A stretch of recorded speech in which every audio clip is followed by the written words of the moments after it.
Hi everyone, আজকে আমরা যাচ্ছি আগের দিন যেই দাদাটার বিয়ে হয়েছে তারই আজকে রিসেপশন ছিল। তো সেখানে ভিডিওটা ছাড়তে আমার একটুখানি লেট হয়ে গেল।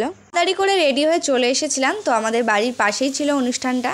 বাইরের প্যান্ডেলটা ঠিক এরকমভাবে সাজানো ছিল আর ভিতরেরটা প্রায় টুনি লাইট দিয়ে সাজানো হয়েছে। তো ডেকোরেশনটা খুবই সুন্দরভাবে সাজিয়েছিল টুনি লাইট দিয়ে আর কি। তো আমরা যখন গিয়েছিলাম তখন কন্যাযাত্রী ঢুকেছিল, সেই জন্য একটুখানি ভিড় হয়ে গেছিলো। তারপরে আমরা সবাই মিলে চলে গেছিলাম নতুন বউয়ের সঙ্গে একটু দেখা করতে। তারপরে একটু ফটো তুলে নিয়েছিলাম। ওখান থেকে চলে এসেছিলাম আমরা স্টলের এখানে। তো এখানে ফুচকার আর কফি স্টল বসে, আর ফুচকা আমার খাওয়া বারণ, সেই জন্য কফি খেয়ে নিয়েছিলাম। আর আজকে আমাকে আর দিদিকে কেমন লাগছে কমেন্ট করো কিন্তু। এরপরে আমরা সবাই বসে গেছিলাম খেতে। আর খেতে বসেই প্রথমেই দিয়ে দিয়েছিল প্লেট, তার সঙ্গে দিয়েছিল লেবু, তারপরে দিয়েছিল নান আর তার সঙ্গে চানা মশলাও ছিল। এরপরে দিয়েছিল ভাত আর তার সঙ্গে ডাল। তারপরে দিয়েছিল দই কাতলা, আর দই কাতলাটাও খেতে খুবই ভালো হয়েছিল। পরে ছিল ফ্রাইড রাইস আর তার সঙ্গে স্যালাড।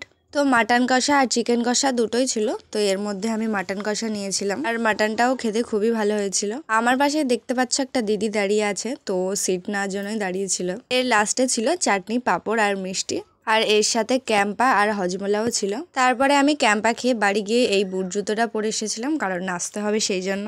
নাচের এই জায়গাটা এসে দেখলাম যে সবাই মিলে নাচছিল, সেই জন্য আমি আমার বান্ধবীদের সাথে নাচতে শুরু করে দিয়েছিলাম। আর নাচতে নাচতে ভীষণই ঘেমে গেছিলাম, আর ওই দিনটা ভীষণই গরম পড়েছিল। নাচ করে চলে এসেছিলাম কন্যাযাত্রীকে টাটা দেওয়ার জন্য। রাত হয়ে গেছিলো, ওরা এখন বাড়ি যাবে। তো আমরা এখন বাড়ি যাই। তো ভিডিওটি ভালো লাগলে তোমরা একটা লাইক করে দিও, আর চ্যানেলটিকে কিন্তু সাবস্ক্রাইব করে দিও। তো দেখা হচ্ছে নেক্সট ভিডিওতে। আজকের মতো টাটা।